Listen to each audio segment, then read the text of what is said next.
Yeah, a very good afternoon, students. So, welcome to the last session of GST Amendments class. So, we will have this session till the completion of all the amendments from GST, which are applicable to November 2020 exams. Okay, ma'am? Right. So, let's continue it.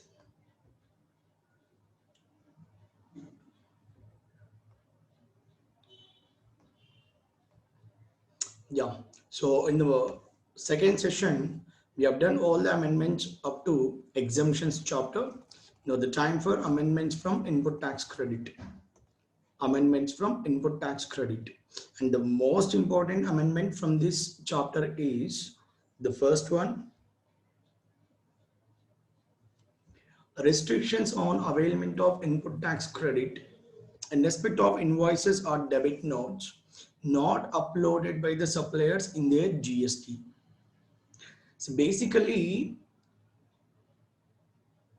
the recipient is eligible for input tax credit to the extent of the amount auto-populated in GSTR 2A. When GSTR 2A will be auto-populated in the dashboard of the recipient when supplier files a GSTR 1. When supplier files a GSTR 1,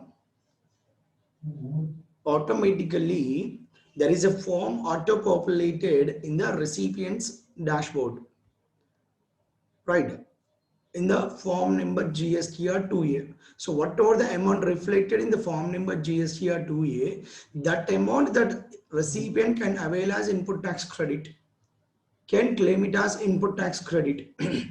This form number GSTR 2A is just like form 26AS in income tax. Form 26AS in income tax. Right, ma'am? See, when it comes to the income tax, let us assuming that I have some TDS credits when I've rendered my professional services, right? So my clients directed the TDS under section 194J. Now I got a doubt. They have deducted the TDS, but whether they paid the TDS to the department or not, I want to cross check. Where can I cross check? In my form 26AS. In my form 26AS, I can cross check. If my clients paid the TDS which they deducted from my professional charges, when my clients paid the same to the income tax department, that will be reflected in form 26AS. When client not paid to the department, that will not be reflected in form 26AS. Similarly, as a recipient, whatever the input tax I have paid to my supplier, whether that supplier has paid the tax to the department or not, how can I get to know this? In form number GSTR 2A. In form number GSTR 2A. Are you following, everyone? Right, ma'am? So I can easily cross check. I can easily cross check in the form number GSTR 2A. What is form number GSTR 2A? It is an auto-populated form. How it will be auto-populated? When supplier files GSTR 1. When supplier files GSTR 1. Clear, ma'am? Now, to the extent of the amount of input tax credit auto-populated in my form number GSTR 2A, to that extent I can utilize 100%. Suppose that if supplier has not disclosed all of my invoices, out of 100 invoices, he disclosed only 80 invoices. 20 invoices not disclosed in his GSTR 1. The credit attributable to the 20 invoices will not be reflected in GSTR 2A. The credit attributable to that 20 invoices which were not uploaded by my supplier in his GSTR 1, that will not be reflected in GSTR 2A. Sir, that means the credit attributable to the 20 invoices. Yes, you are not entitled for input tax credit. Whatever the input tax credit involving in that 20 invoices which were not uploaded by your supplier in his GSTR 1, the same has not been reflected in your GSTR 2A. So then that input tax credit is not allowed to you. But we have an amendment. We have an amendment. Of course, we have two quick amendments, literally speaking. The first amendment is that The invoice input tax credit attributable to the invoices not uploaded by the supplier in his GSTR1, maximum 20% of eligible input tax credit you can avail, subject to the actual input tax credit attributable to that invoices. So earlier, up to 20% you can avail input tax credit of the eligible input tax credit. But now this been reduced to 10%. Now this been reduced to 10%. 20% itself is an amendment, but with that further amendment, we got one more amendment.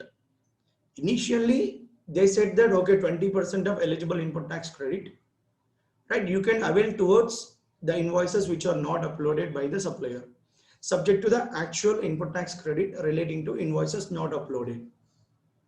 But again, with immediate effect, they come up with another amendment restricting this to 10%. Restricting this to 10%. Of course, you have plenty of questions here. Don't worry, right? I'll explain that provision with the help of that example. See, with respect to the invoices uploaded by the supplier, you can avail full amount of input tax credit if all other conditions of input tax credit availed, right? With respect to the invoices not uploaded by the supplier in his GSTR1, that earlier provision is that 20% of eligible input tax credit you can avail subject to actual input tax credit relating to invoices not uploaded. Now this being reduced to 10%. This is amendment. All right. So now you need to remember 20% or 10%. You need to remember 10%. Clear, everyone? Let us see two questions are there, ma. Definitely you can expect two questions, any of these two questions as in the main exams. Definite question. This is for sure, at least for an MCQ. Worst scenario, at least for an MCQ, you can expect this amendment for sure. For sure. Right, ma. Look at this illustration number 1. Mr. Vijay, and of course, want to say something. Here, you can either strike this 20%, right, 10%, or keep that 20% as it is, then take a arrow mark and write, now this being reduced to 10%. Write this sentence. Now this 20% has been reduced to 10%. Or simply you can strike this 20% and write there 10%. Clear, everyone? Now, Mr. Vijay, a registered supplier, receives 100 invoice for inward supply of goods or services involving GST of rupees 10 lakhs from various suppliers during the month of October 2020. Out of 100 invoices, 80 invoices involving GST of 6 lakhs have been uploaded by the supplier in their respective GSTR1s file on the prescribed due date. Therefore, since these 80 invoices have been uploaded, the credit attributable to this invoice is 6 lakhs you can fully claim. 100% you can claim. Under 6 lakhs you can claim. The same 6 lakhs will be auto-populated in your GSTR 2A. So that entire 6 lakhs, 6 lakhs, you can avail it as input tax credit and you can utilize it for your output tax liability. Right. So what about that remaining 20 invoices? The credit attributable to that remaining 20 invoices. Continuation question. Compute the input tax credit that can be claimed by Mr. Vijay in his GSTR 3B for the month of October 2020 to be filed by 20th of November 2020, assuming that GST of 10 lakhs is otherwise eligible for input tax credit. Right. Look at the answer, ma. Input tax credit to be claimed by Mr. Vijay in his GSTR 3B. 80 invoices uploaded now. Amount of input tax credit involving that 80 invoices 6 lakhs. Entire 6 lakhs you can claim input tax credit. Right. Look at the note point number 1. 100% of input tax credit can be availed on invoices uploaded by the suppliers in their GSTR1s. In their GSTR1s. Clear, everyone? So now what about the remaining 20 invoices which were not uploaded? What is the credit attributable? 4 lakhs. 4 lakhs. So now can I avail this 4 lakhs? No, you cannot, since the invoices were not uploaded. The same is not reflected in your GSTR 2A. Sir, how much can I avail? Sir, is it 4 lakhs into 10%? No. 10% of eligible input tax credit. 10% of eligible input tax credit. What is eligible input tax credit? The 6 lakhs is eligible input tax credit. That 6 lakhs is eligible input tax credit, in which 10 percentage. So 6 lakhs into 10 percentage, you will get 60,000.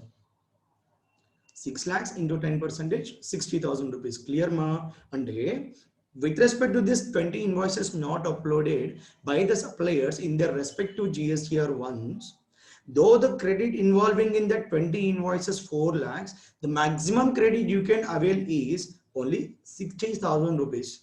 Only 60,000 rupees. Clear ma?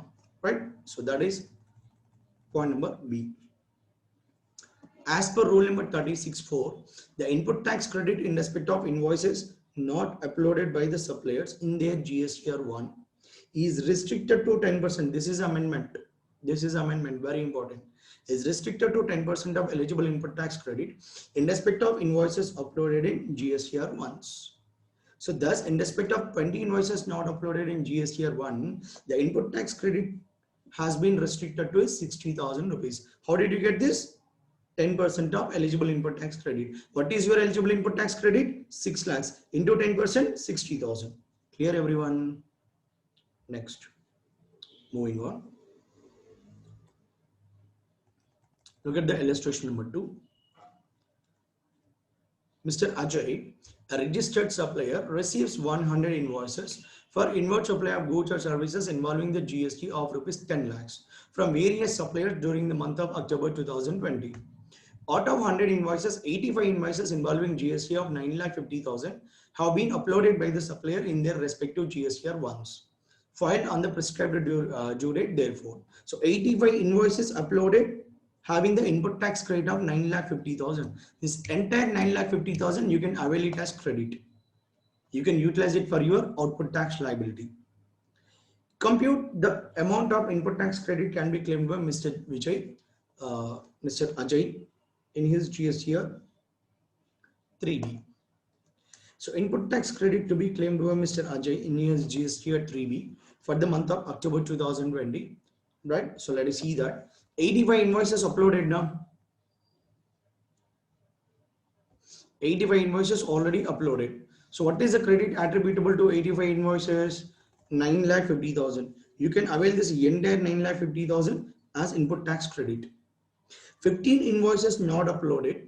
The credit attributable to 15 invoices is 50,000 rupees.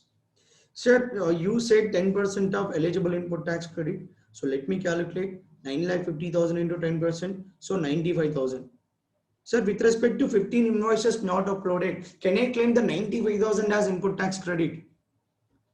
Can I claim the input tax credit of 95,000? Answer is absolutely no. Answer is absolutely no. Right. We need to calculate, right, 10% of eligible input tax credit, but subject to actual credit. Subject to actual credit. See, with respect to the 15 invoices, the eligible credit is only just 50,000 now. So 95,000 is a 10% of eligible input tax credit, or the actual credit attributable to invoices not uploaded, which is lower. And the maximum credit you can avail is 50,000 rupees. The maximum credit which you can avail is 50,000 rupees. Clear ma? So that is the answer for illustration number 2. Answer for illustration number 2.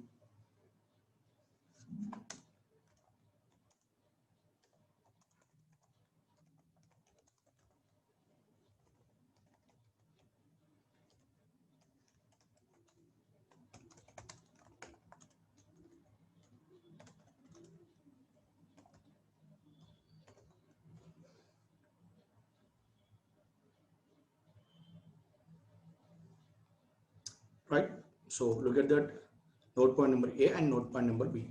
Note point number A, 100% of input tax credit can be availed on invoices uploaded. Note point number B is regarding that 50,000 rupees.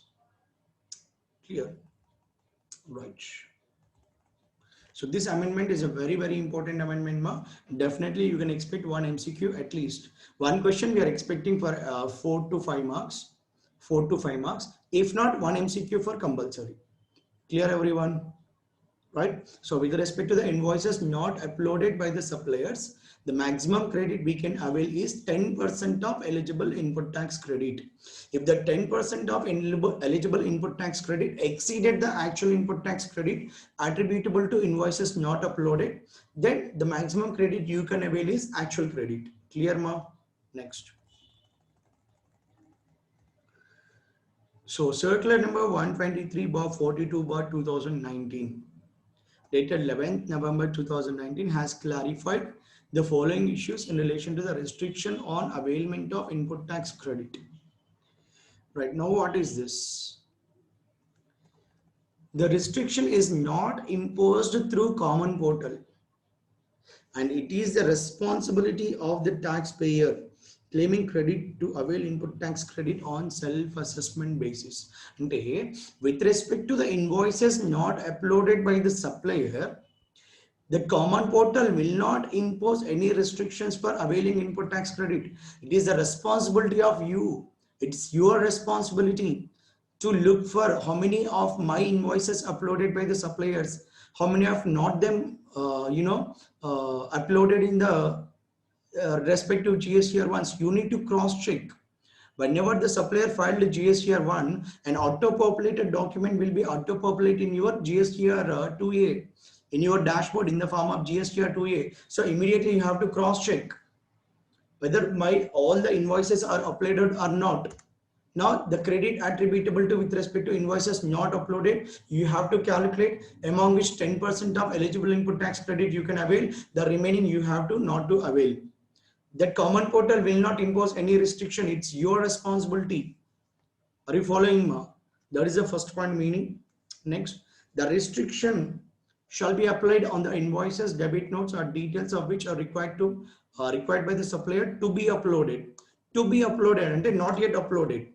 Next, input tax credit shall be calculated on total eligible input tax credit from all the suppliers against all invoices, all supplies whose details have been uploaded by the supplier. Therefore, the restriction is not on supplier's basis. And they said for every supplier, 10% of eligible input tax credit can I claim? Not like that. Aggregate value of supplies, aggregate the number of invoices. Let us assume that I purchased the goods from 10 suppliers, totally 100 invoices. Now, among all the 10 suppliers, assuming that they have collectively uploaded only 80 invoices. Now, this 10% of eligible input tax credit, we should not apply on supplier basis. We should apply for aggregate. Okay, overall 20 invoices, my 20 invoices not uploaded by these suppliers. What is the credit attributable to these 20 invoices? What is my eligible credit? Eligible credit here means the credit attributable to uploaded invoices under 80 invoices, among which 10% you can avail as input tax credit. So supplier wise, you need not look into aggregate values, you just look into. Next, the calculation would be based only on those invoices on which input tax credit is available. Therefore, the invoices on which input tax credit is not available, say under section 17(5) of the CGST Act. What is section 17(5)? Blocked credits, ineligible credits. You might have seen some transactions, some list of goods and services. When you are purchasing them, when you are receiving them, whatever the input taxes paid by you, not allowed as credit. Not allowed as credit. Section 17(5) explains about the blocked credits, ineligible credits. Sir, out of 100 invoices, 80 invoices relating to taxable, the invoices eligible for input tax credit, which all the 80 invoices uploaded by my suppliers, 20 invoices relating to ineligible credits which are not being applied by my supplier. Now, can I claim input tax credit with respect to these 20 invoices? See, anyhow, they are ineligible credits. Then how can you claim 10% of eligible input tax credit as a input tax here? You cannot, sir. Right. So look at the invoices not uploaded, among which how many are eligible for credit, how many are not eligible for credit. The invoices which are not available, eligible for credit, you just remove them. You just remove them, wipe out. Only the invoices which are eligible for credit but not uploaded by the supplier, only the credit attributable to that invoices you need to look into. Are you following, ma? Right? So that is what they say. Section 17.5 of the CGST Act would not be considered for the calculation of 10% on the eligible input tax credit available. Next, the amount of input tax credit in respect of the invoice. The amount of input tax credit in respect of the invoice or debit note whose details have not been uploaded shall not exceed 10% of eligible input tax credit. That is why in the second illustration we have restricted it to 50,000 only. Though that 9,50,000 into 10%, 9,50,000 eligible credit, 10% is amended provision, so which comes to 95,000. But your actual credit attributable to invoices not uploaded only 50,000. So the 10% not exceeding the eligible input tax credit in respect of the invoices or debit notes which have been uploaded by the supplier. Clear, ma? Right? So,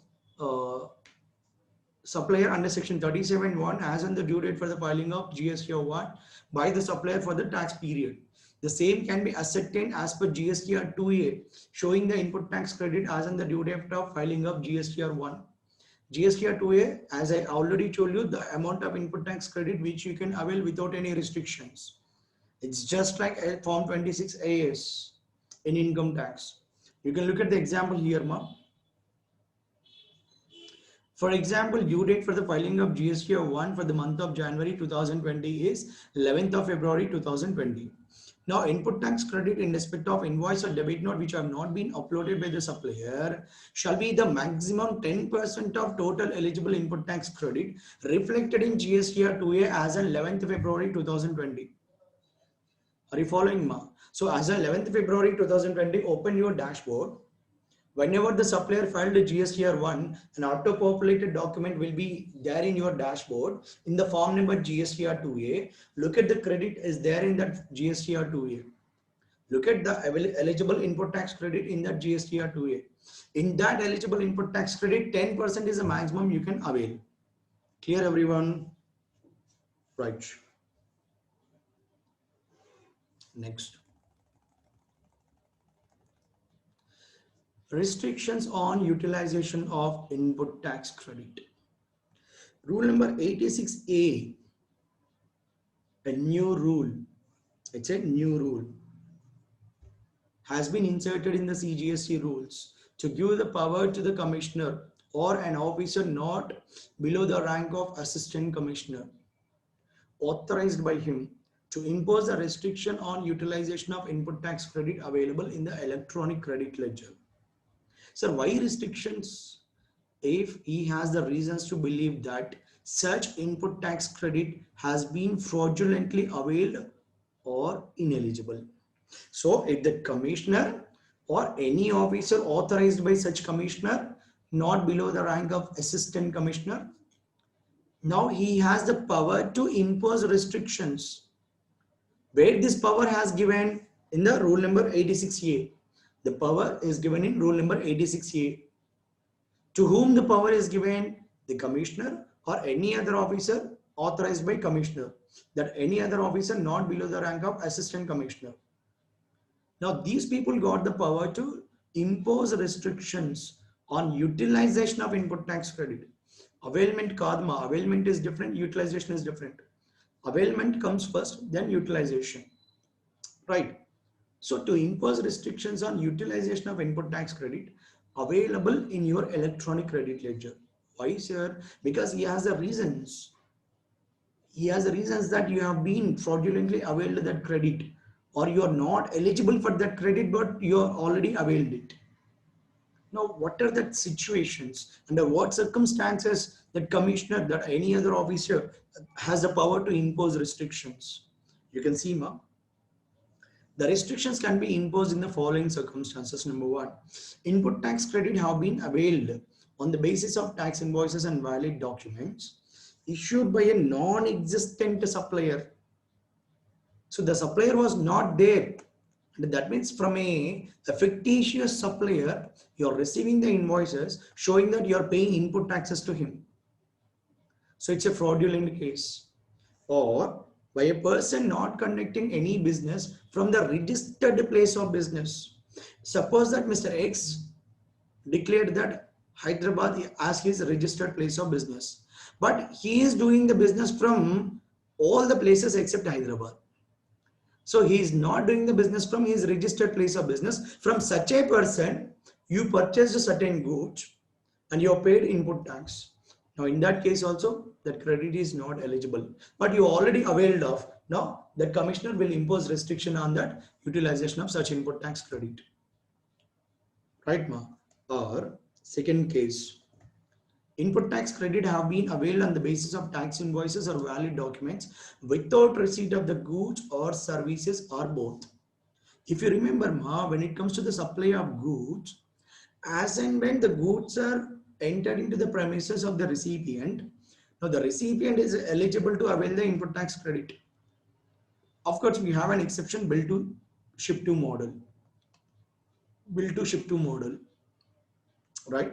But the general provision is that the recipient must have been received the goods into his premises for the availment of input tax credit, right? But here you can see without receipt of the goods or services, basing on tax invoices, you have not received any goods or services, but you are saying that I have received the goods and I paid the tax on it.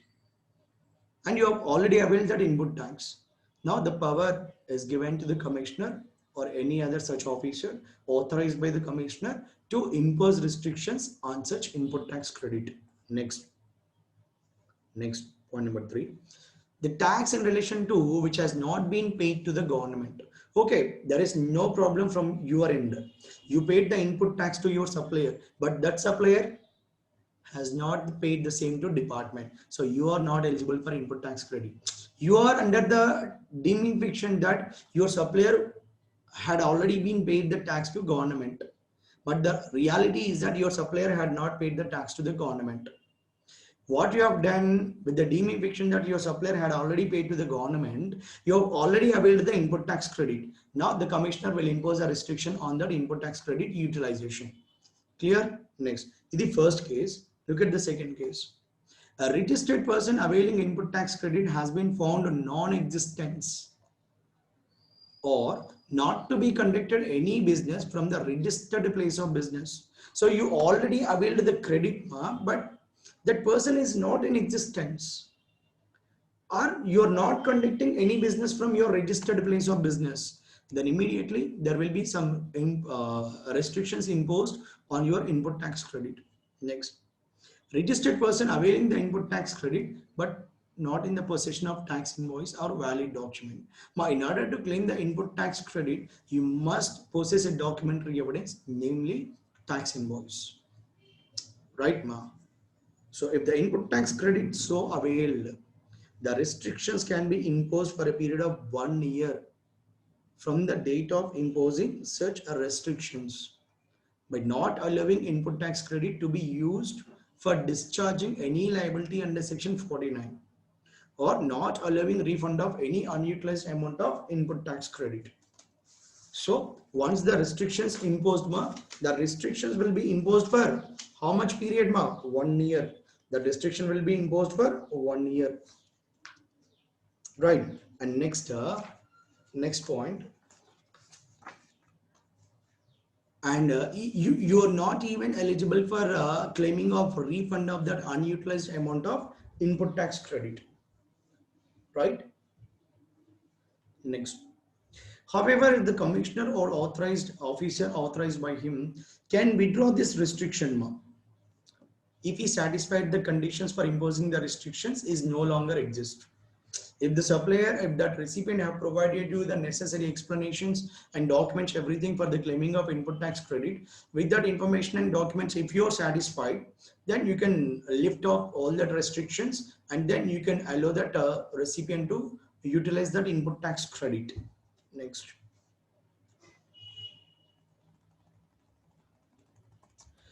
Next, amendment in rule number 43B of the CGST rules relating to the input tax credit relating to capital goods. Right.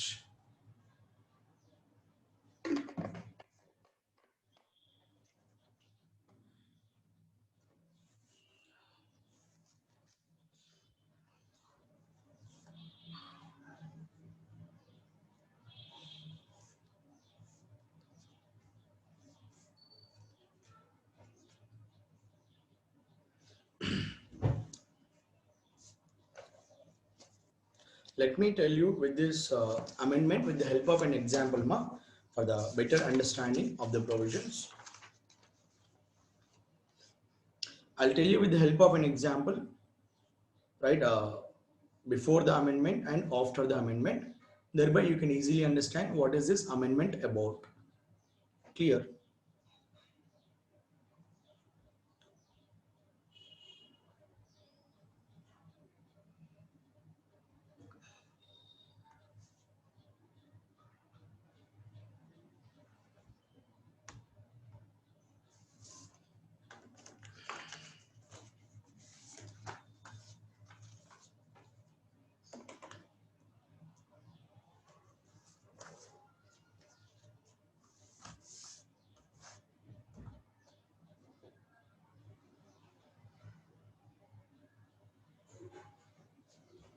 Rule number 43B.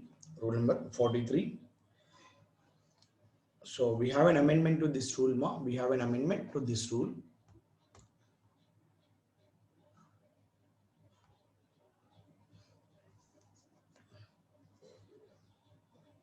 Amendment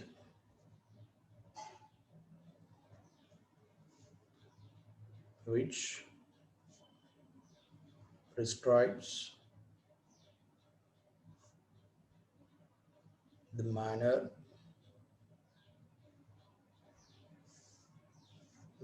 of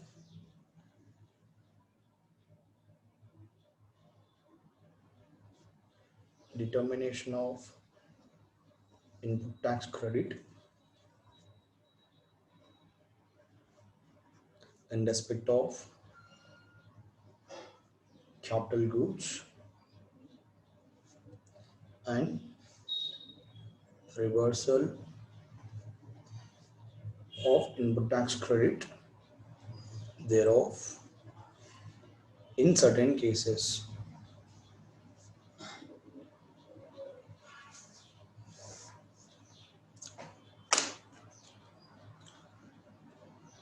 Amendment which prescribes the manner, that rule number 43. Rule number 43 prescribes about the manner in which it prescribes the manner of determination of input tax credit in respect of capital goods and reversal of input tax credit in certain cases thereof. So let us take an example, sir. I'm explaining the situation before the amendment.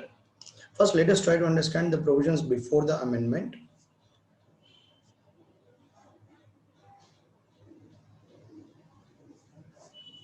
And then let us see the same example after the amendment.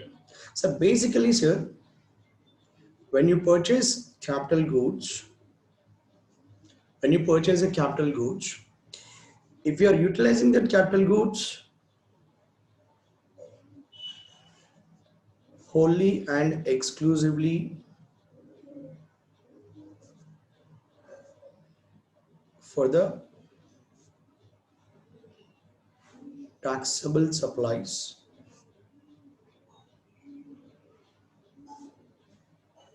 for the taxable supplies,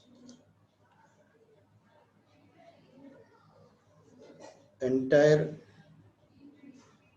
input tax paid on purchase of capital goods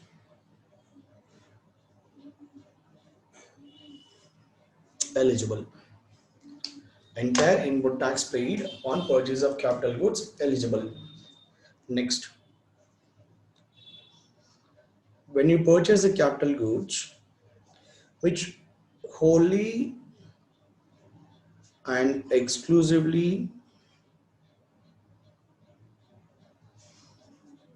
used for the exempted supplies,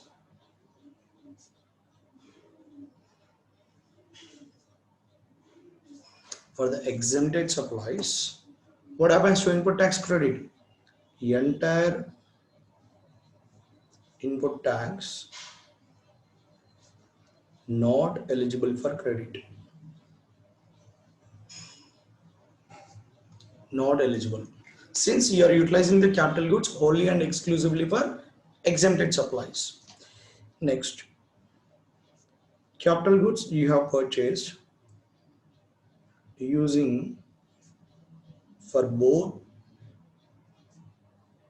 taxable and as well as exempted supplies. Taxable and as well as exempted supplies. Now what? Now the proportionate amount of input tax credit eligible now. Proportionate amount of input tax credit eligible. Input tax credit which is attributable to the taxable supplies, we can avail it as input tax credit, right? And input tax credit attributable to the exempted supplies not eligible for input tax credit. Not eligible for input tax credit. Are you following now? Right? The credit attributable to exempted supplies not eligible for input tax credit. Only for taxable supplies eligible for input tax credit. Let us take an example.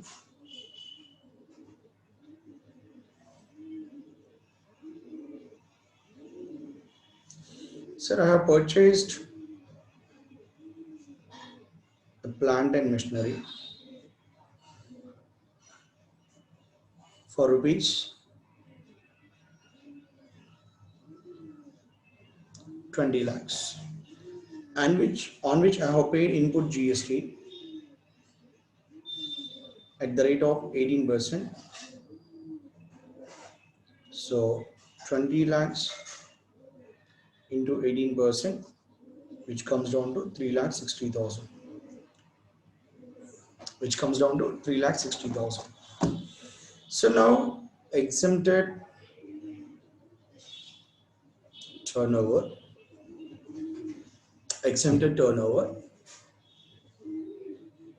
So let us assume that the exempted turnover is 50 lakhs.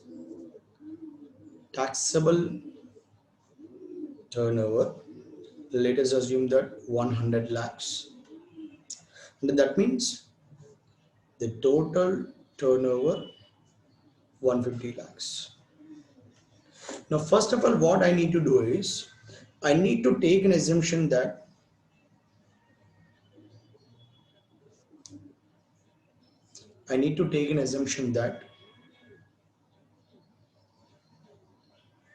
the useful life of plant and machinery is equal to 5 years. The useful life of the plant and machinery is equal to 5 years. Clear?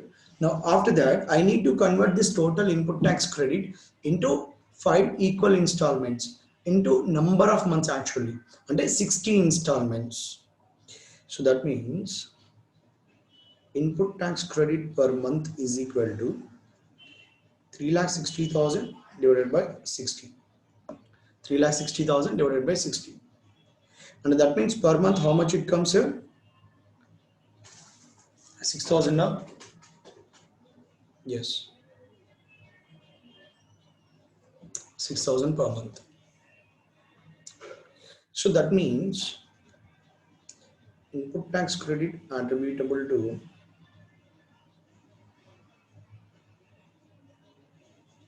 exempted turnover is equal to 6,000 into exempted turnover 50 lakhs divided by total turnover 150 lakhs. How much you will get more? 2,000. So every month I should not take this 2,000 per month as input tax credit. This is the input tax credit attributable to exempted turnover which is not eligible for credit. Right. So as long as I'm using the machinery for both taxable supplies and exempted supplies, this is a mechanism I need to follow. I need to take out the exempted turnover of that month and I need to take out the taxable turnover of that month, and 60,000 into exempted turnover divided by taxable turnover. This is exempted turnover. So every month I need to make these calculations separately, and this is my taxable turnover.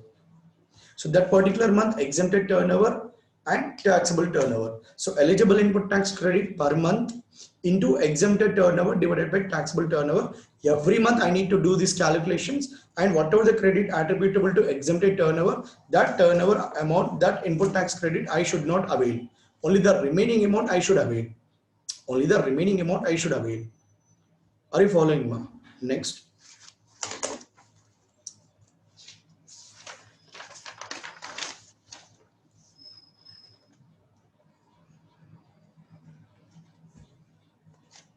Next.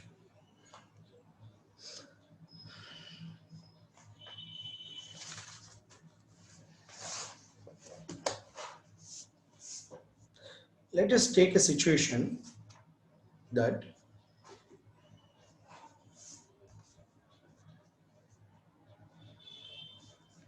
sir, on 1/4/2020, on 1/4/2020, I purchased this plant and machinery.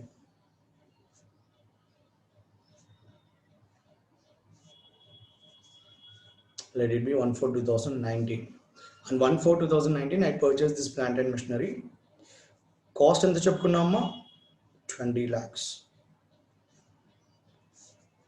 Input tax, how much we paid, sir? Input tax we paid at the rate of 18%, which comes to 20 lakhs into 18%, 3,60,000. 3,60,000. Now, assuming that from 1/4/2019 to 31st December 2019, and 9 months. 9 months. Machinery exclusively used in the production of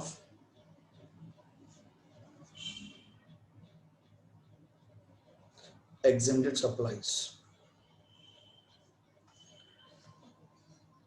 From 1/4/2019 to 31st December 2019, from 1/4/2019 to 31st December 2019, that is a 9 months period, machinery exclusively used in the production of exempted supplies. Now, with effective from 1st January 2020 onwards, 1st January 2020 onwards, machine put to use for both manufacturing of taxable supplies and as well as exempted supplies.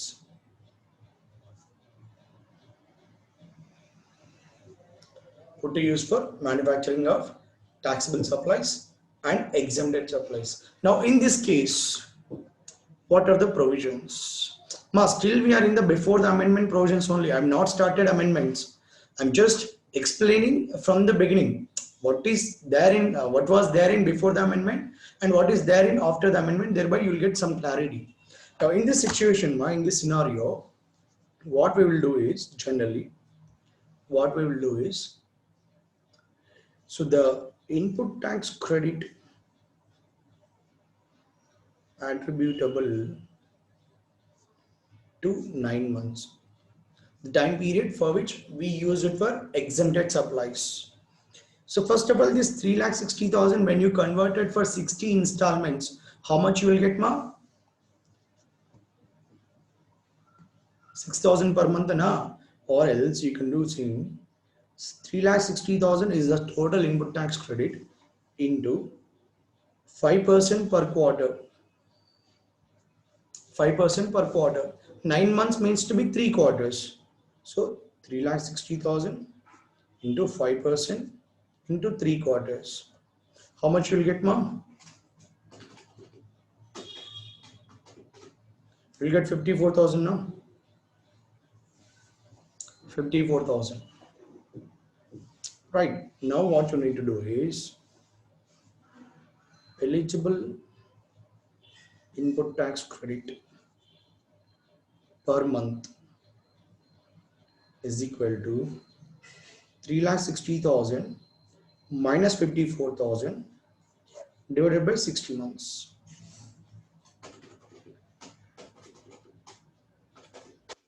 We'll get this time 5,100 per month.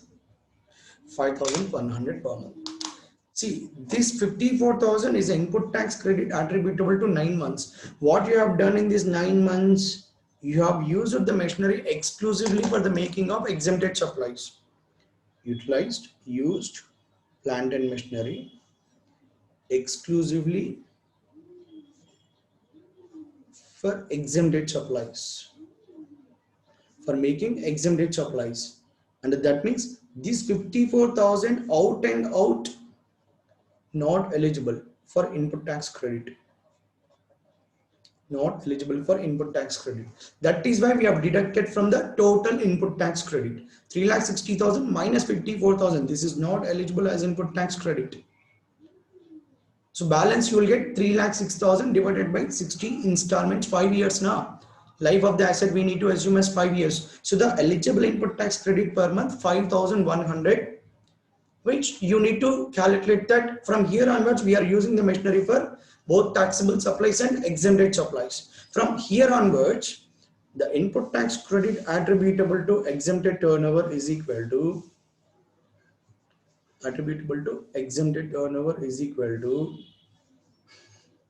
that formula we need to use, ma. The total eligible input tax credit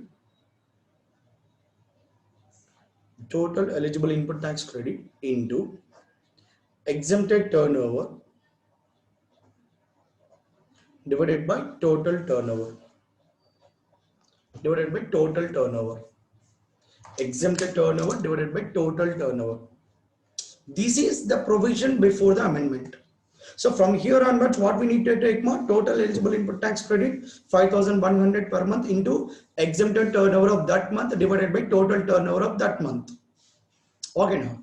So that means from the 1st January onwards, so for the January month, eligible credit 5,100 into January month exempted turnover divided by January month total turnover. That will give you the that input tax credit attributable to exempted turnover. Let us assume that, suppose, example, for the Jan 2020, the total eligible input tax credit 5,100.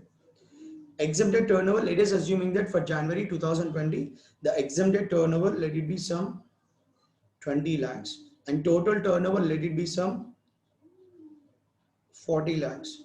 So you will get 5,100 into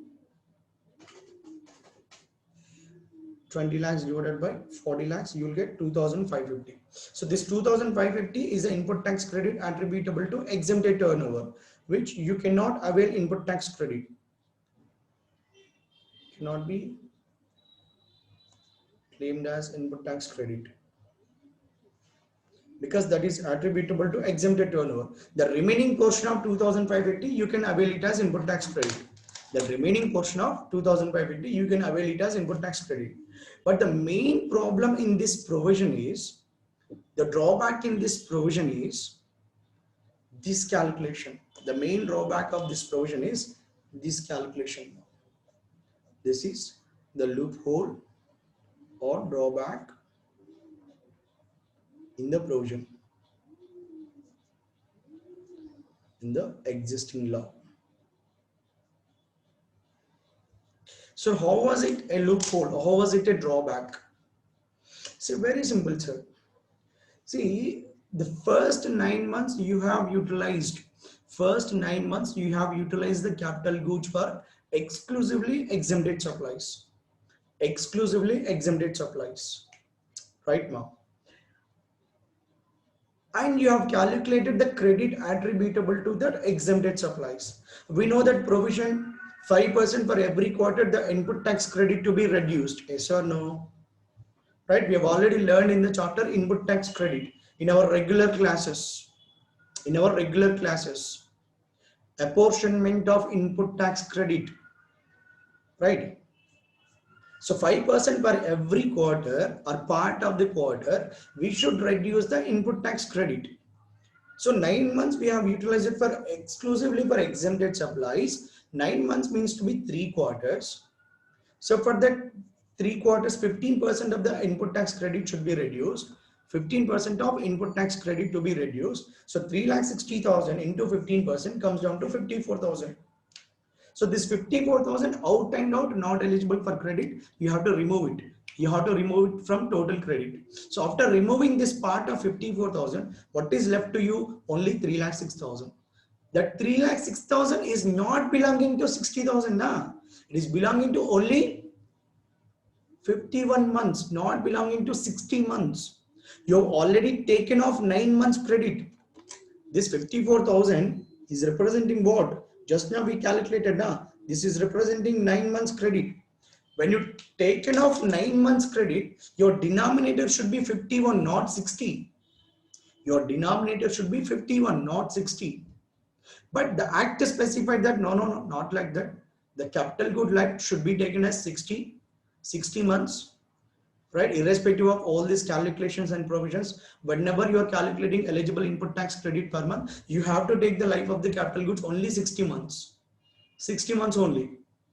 Despite of the fact 54,000 have already been eliminated from this eligible input tax credit of 3,60,000. So that's the major drawback. Instead of dividing with 51, the remaining life of the capital goods, we still dividing with 60. That's the main drawback. In order to overcome this drawback, now the department made an amendment to rule number 46. Rule number 46. Now after the amendment, look at the provisions.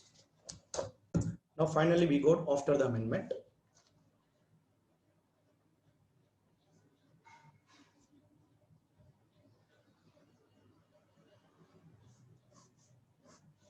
After the amendment, same example I am continuing now. Right? Same example I am continuing. You purchased plant and machinery, 20 lakhs. Input GST paid at the rate of 18%, comes down to 20 lakhs into 18%, 3,60,000. 3,60,000. First 9 months used exclusively for manufacturing of exempted supplies.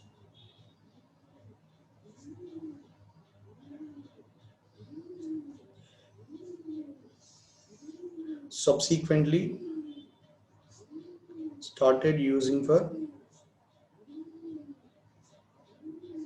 both manufacturing of both exempted supplies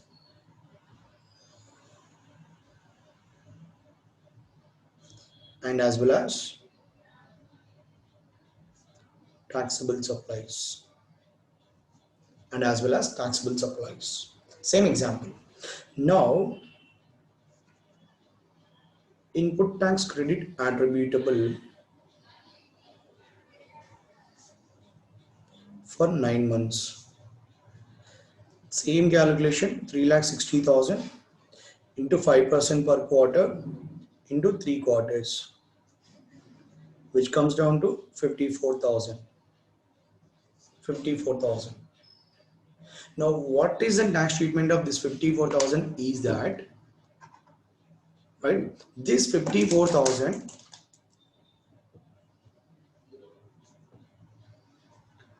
should be directly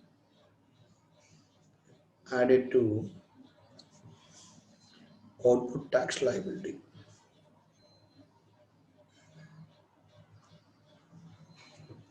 Directly added to output tax liability. Now, while calculating the eligible input tax credit,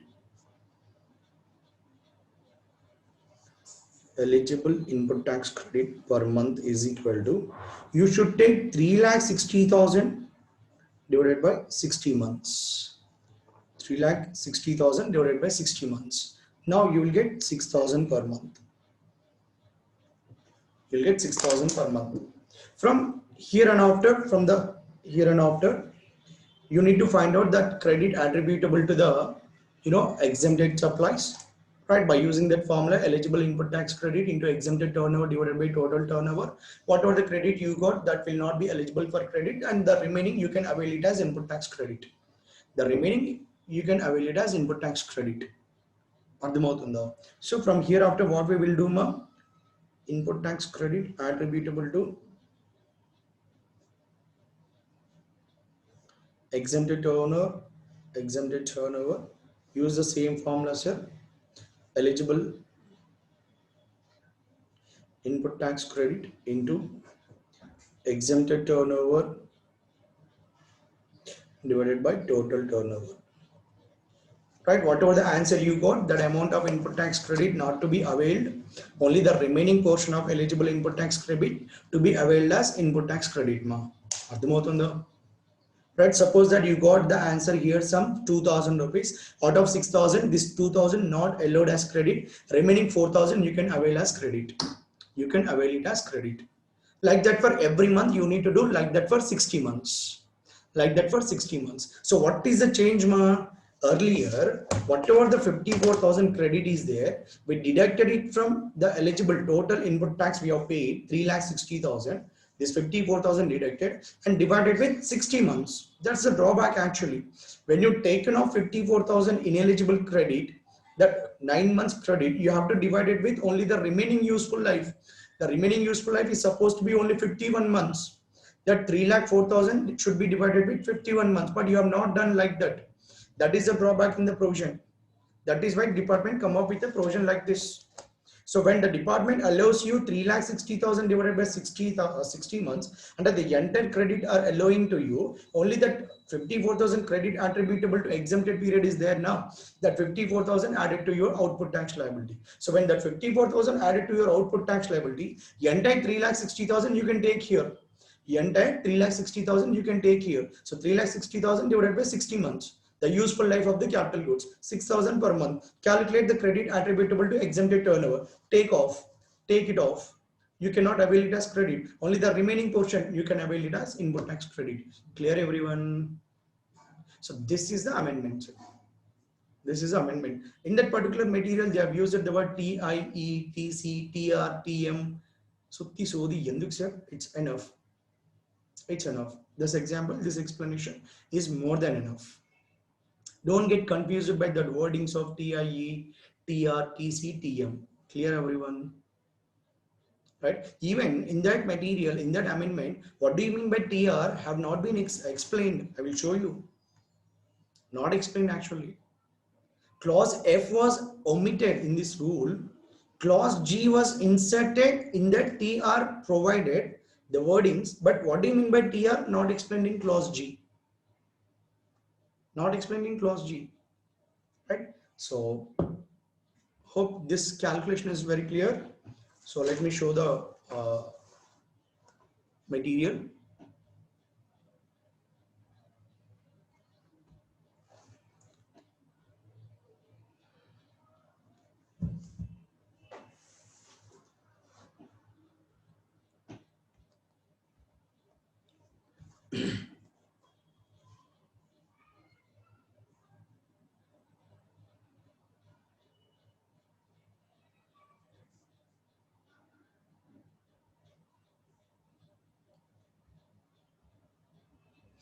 Right. So look at here. So rule number 43 of CGST rules prescribes the manner of determination of input tax credit in respect of capital goods and reversal thereof. Some clauses has been, clause C of sub rule 1 of 43 has been substituted. Clause D also substituted. An explanation has been inserted in relation to clause E. Clause F completely omitted. And the implications of that amendments, let us see. Implications of that amendments, that substitutions omitted. What is that implication? See here, ma. Input tax credit on capital goods used or intended to be used commonly for making taxable and or zero rated supplies as well as exempted supplies and or non-business purposes shall be denoted as A.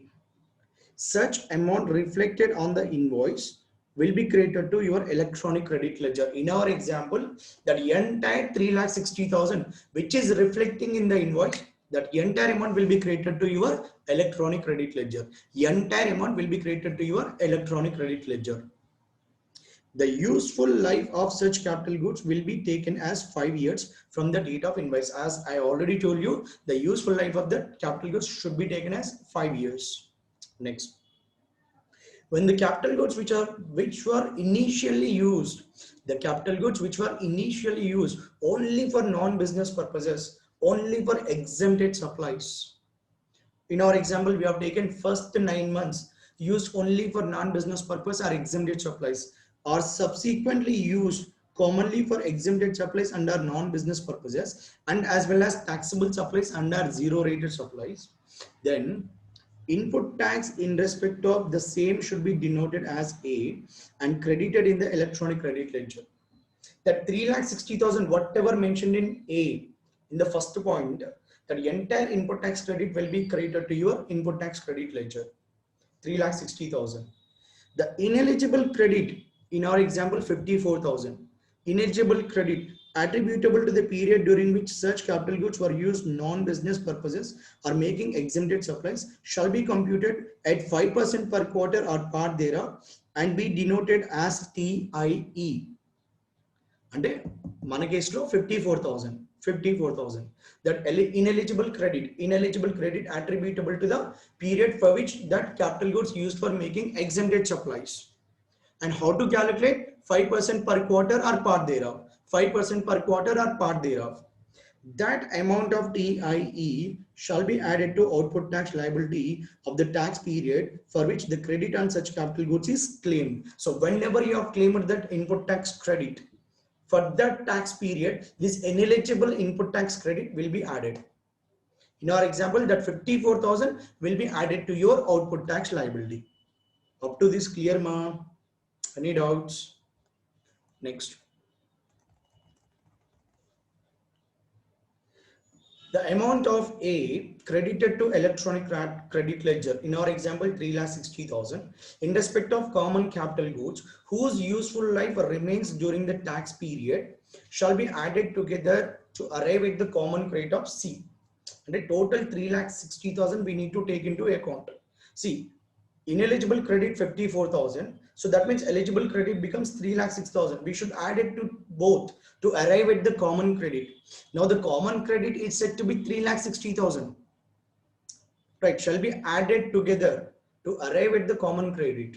Clear? And when you taken 3,60,000 as a numerator, you have to take 60 months as the useful life of the machinery, capital goods. Next.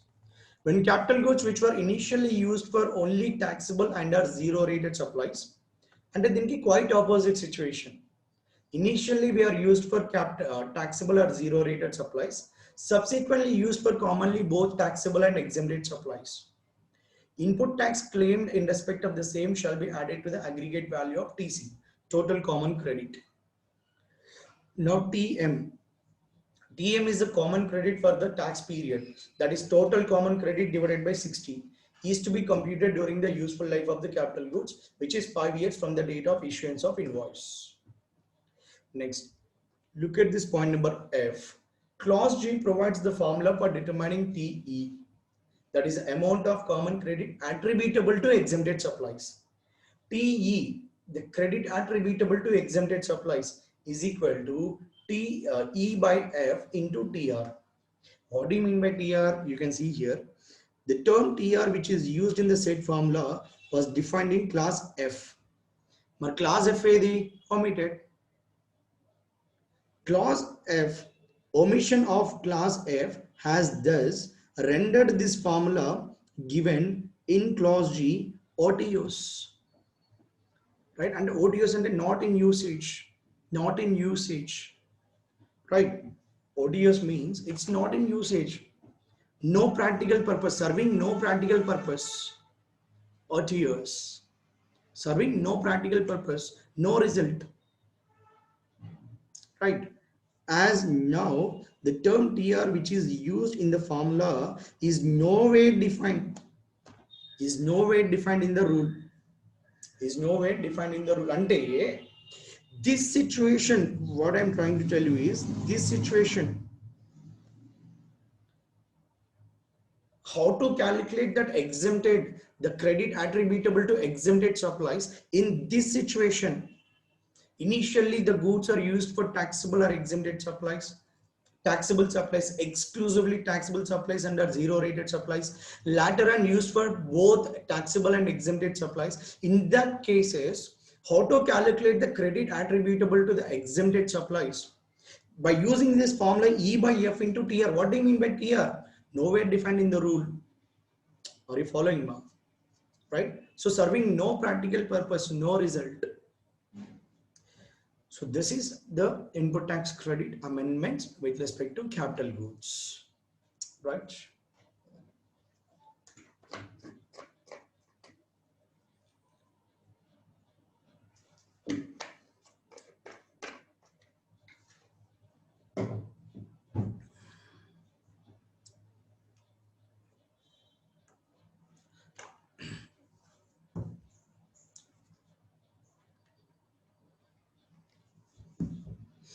Right, now let's moving on.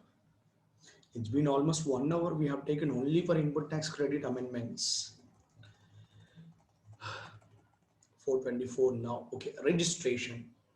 Coming to registration, ma. So from here onwards, whatever the amendments we are going to read out, only the very compliance amendments, not having much impact, not having much impact. And from examination point of view also, sir, you maybe hardly get MCQ, not a practical question. Hardly you will get an MCQ. Input tax credit amendments, you can expect a practical question. You can expect a practical question.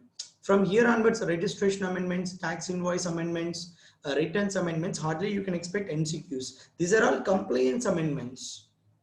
So comparatively insignificant impact. Sir, anyhow, I will discuss, don't worry, ma. Bank account details may be furnished after obtaining registration certificate. So it is a new rule inserted, right, ma? New rule 10A inserted and rule number 21 of the CGST rules amended. So basically, sir, before this amendment, whenever you are applying for the registration in the form number GST REG01, you have to give the bank details compulsorily. You have to give the bank details compulsorily. Now you got a relaxation that now even you can give your bank details after obtaining certificate of registration. And for the timing, at the time of applying the registration for GST, you need not provide the bank details immediately. You need not provide the bank details immediately. After you got the certificate of registration from the GST authorities, then thereafter you can issue, you can give the bank details, and thereafter you can give the bank details. Sir, is there any time limit thereafter you said, or whenever I wish so I can do this? No, there is a time limit. Thereafter annam kada అని చెప్పి GST registration ఇచ్చిన 1 year ko 2 years ko submit చేయొద్దమ్మా. Not later than 45 days. Not later than 45 days. Right? After you got the certificate of registration and GST IN, GST identification number, your registration number, you need to give the details of your bank account. Not later than 45 days from the date of grant of registration or the date on which the return is required to be filed under section 39 is due, whichever is earlier.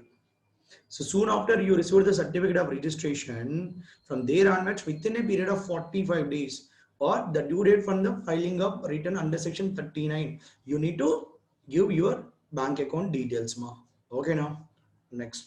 Of course, this relaxation is not given to those people who have been granted the registration as TDS director or TCS director, or those who got the registration suo motu under rule number 16. This benefit of relaxation is not available to these two people. Okay, ma'am. Next.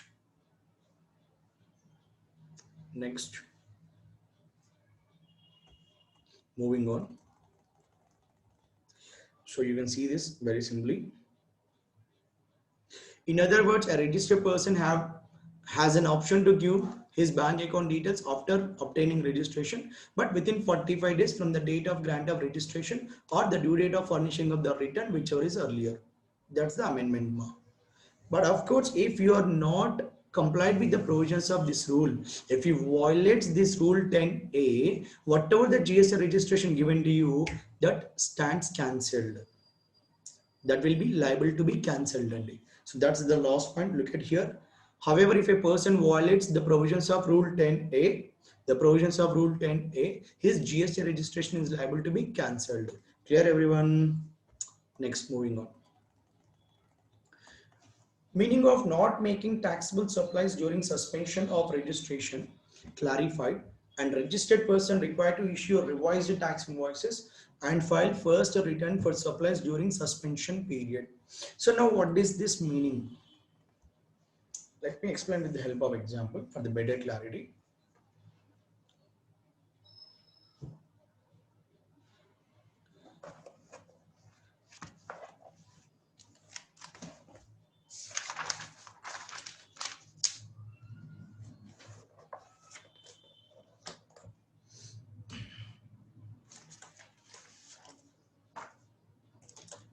This is amendment from the registration chapter.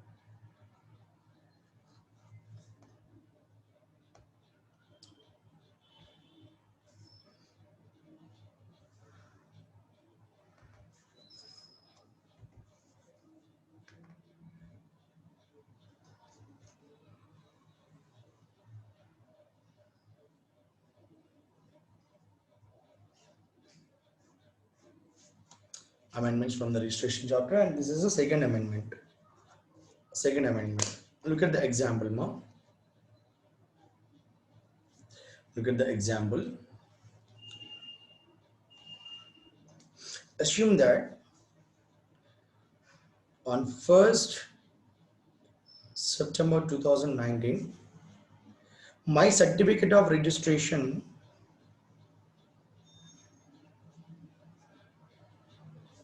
suspended by the proper officer. On 1st September 2019. Right? Now I filed an appeal against this suspension.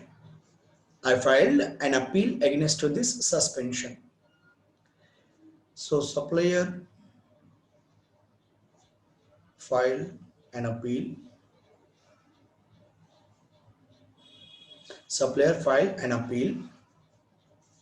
With respect to suspension of registration. Supplier filed an appeal.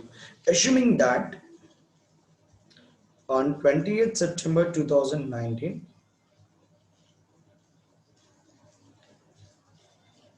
my suspension was revoked. Revocation of suspension of certificate of registration. Revocation means cancellation. Right, and whatever the suspension made on my registration, that suspension got cancelled. 20th September 2019, appellate authority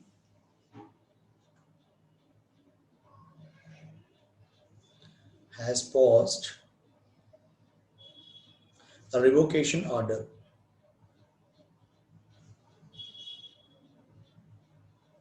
Revocation for this suspension of my certificate of registration. And that means on 20th September 2019, my registration becomes active. Registrations become active.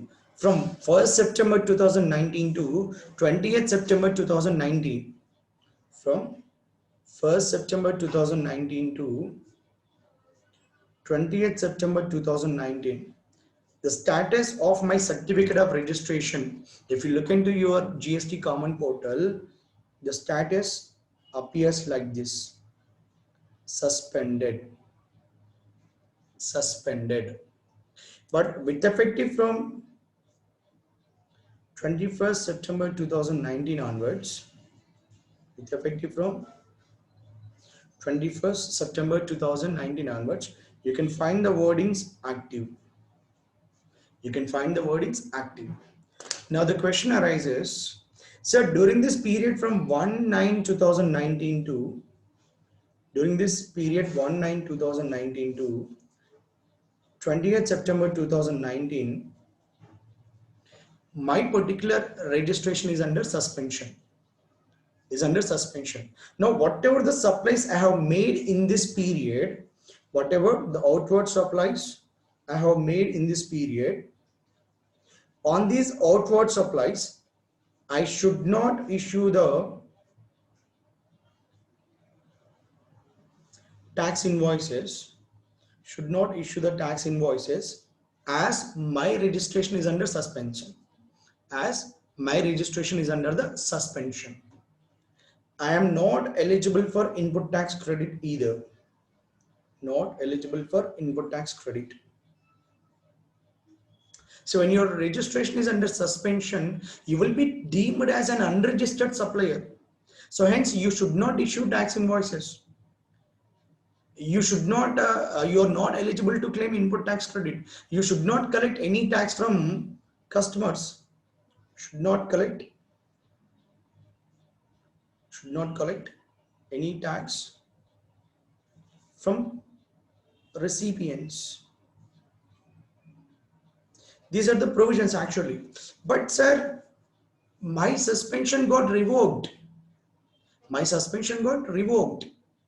So that means whatever the suspension order passed by the GST commissioner, let it be.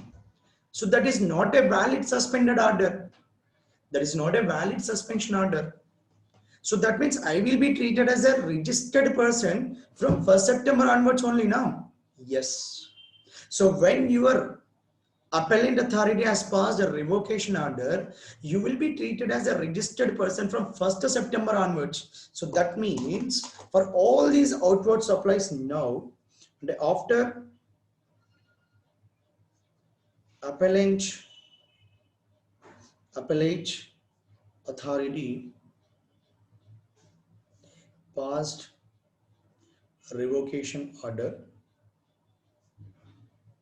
now what you need to do is, for all these outward supplies, you need to issue revised tax invoices. You need to issue the revised tax invoices.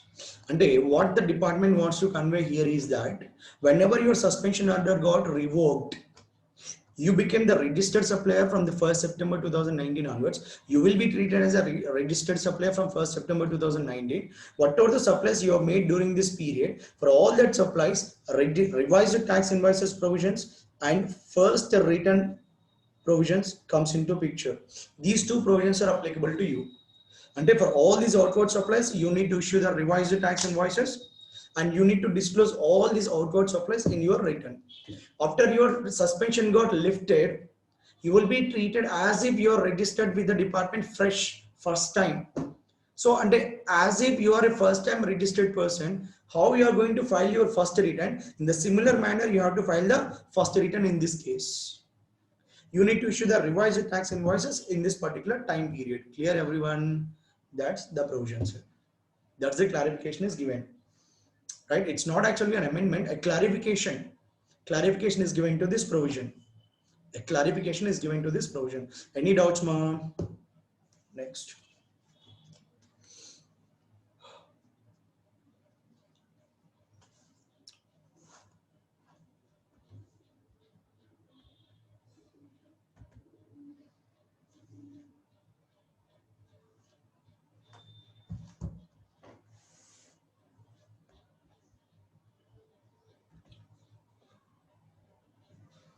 So you can see here the provisions, right? A new rule, sub rule, the person, registered person, shall not issue tax invoice and accordingly not charge tax on suppliers made by him during the period of suspension. Right? So that rule 21A, clarifying that expressions shall not make any taxable supply during the period of suspension. You shall not make any taxable supplies. You should not make any taxable supplies. The meaning ఏంటంటే the registered person shall not issue a tax invoice and accordingly he shall not collect any tax from the supplies. A new rule sub rule 5 has been inserted. What they have stigma? So it has been provided that where any order having the effect of revocation, cancellation of suspension of registration, your suspension of registration that got cancelled and you become active now, you are a registered supplier now. So if any order having the effect of revocation of suspension of registration has been passed, the provisions of section 31(3)(a) revised tax invoices and provisions of section 40 first return in respect of supplies made during the period of suspension and the procedure specified therein shall apply. Shall apply. Are you following, ma? So whatever the supplies you have made during the period of suspension, in our example from 1st September 2019 to 20th September 2019, whatever the supplies you have made, for all that supplies, now you have to issue the revised tax invoices and you need to disclose them in your first return. Clear, everyone? That's the amendment, ma. Next. Aadhaar authentication is mandatory for new registrants for grant of registration. Aadhaar authentication is mandatory. Are you following, ma? So whoever applying the registration with effective from 1st April 2020 onwards, Aadhaar authentication has been made mandatory. Aadhaar authentication has been made mandatory for the new applicants, whether an individual applicant or other than individual applicant, to eligible for granting of registration. Clear, ma? So you need to give compulsorily, that Aadhaar authentication, Aadhaar number details, everything you have to be quoted, ma, in the process for making an application for the registration. Clear, everyone? Next.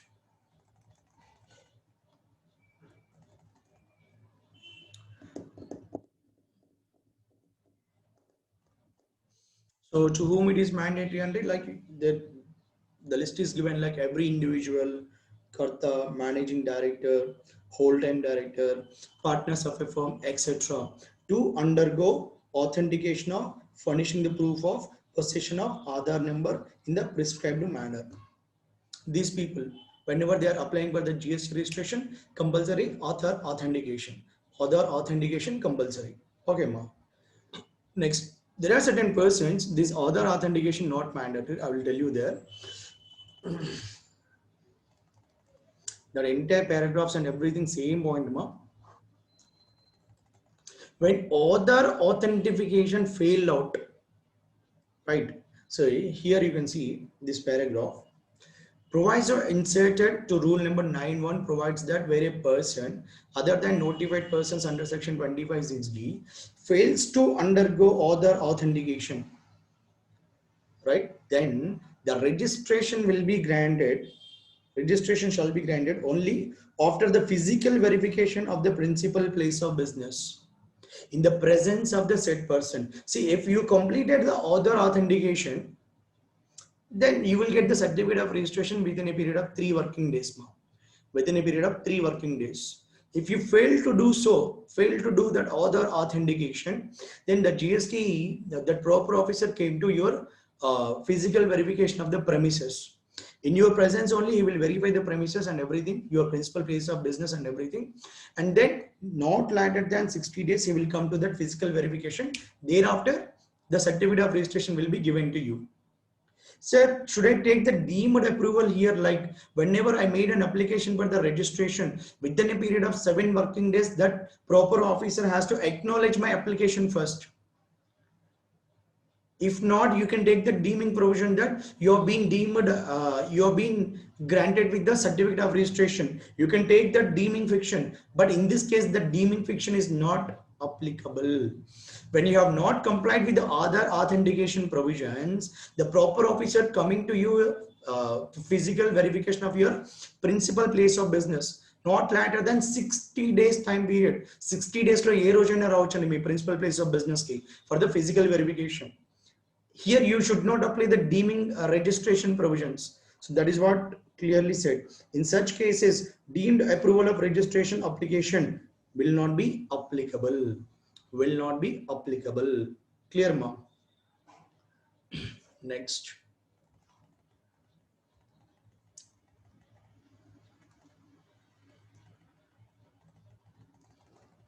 Yeah, you can see here. In exercising of the powers conferred by section 25(6)(d), with effective from 1st April 2020, the provisions of section 25(6)(b) and 6(c) shall not apply. And this other authentication provisions not applicable to a person who is not a citizen of India, because if he is not a citizen of India, he won't have Aadhaar. In order to get the Aadhaar, you must be the citizen of India first. If you're not a citizen of India, how can you comply with the other authentication provisions? Clear now? So that is why they said 25(6)(b) and 25(6)(c) shall not apply to a person who is not a citizen of India or to a classes of persons other than the following classes of persons. And for these people, other authentication mandatory. Individuals, authorized signatory of all types, that Karta, managing partners, directors, everything. Managing and authorized partners and Karta of the HUF. Right.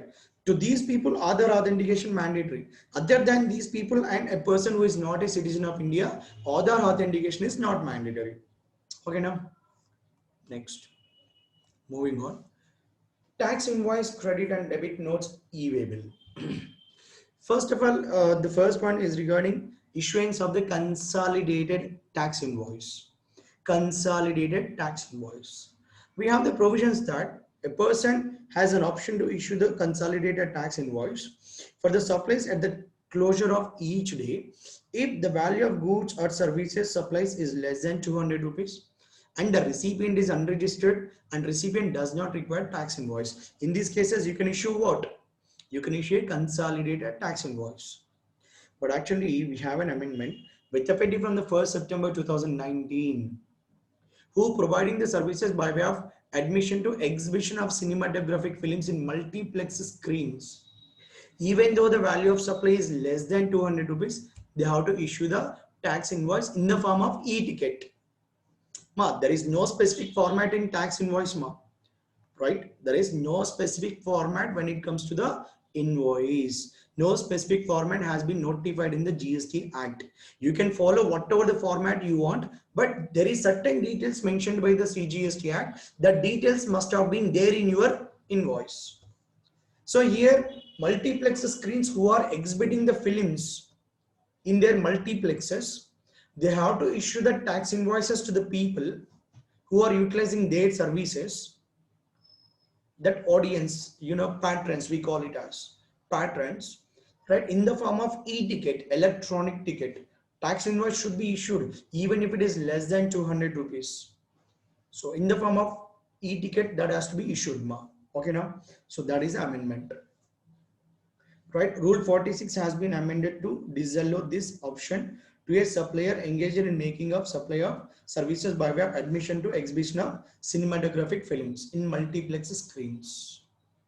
And they said that who is supplying the services by way of admission to the exhibition of cinematographic films in multiplex screens shall be required to issue an electronic ticket. And that electronic ticket is deemed to be a tax invoice. Deemed to be a tax invoice, even if such ticket does not contain the details of the recipient of service. Right?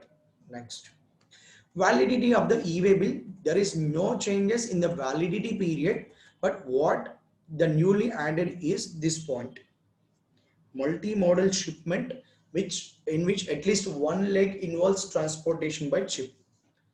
One multi-modal shipment in which at least one leg involves transport by ship. So validity period, this 100 kilometers 1 day in the case of other than over dimensional cargo, right? For every additional 1 day, 100 kilometers, 20 kilometers in respect of over dimensional cargo, these are same. These are same.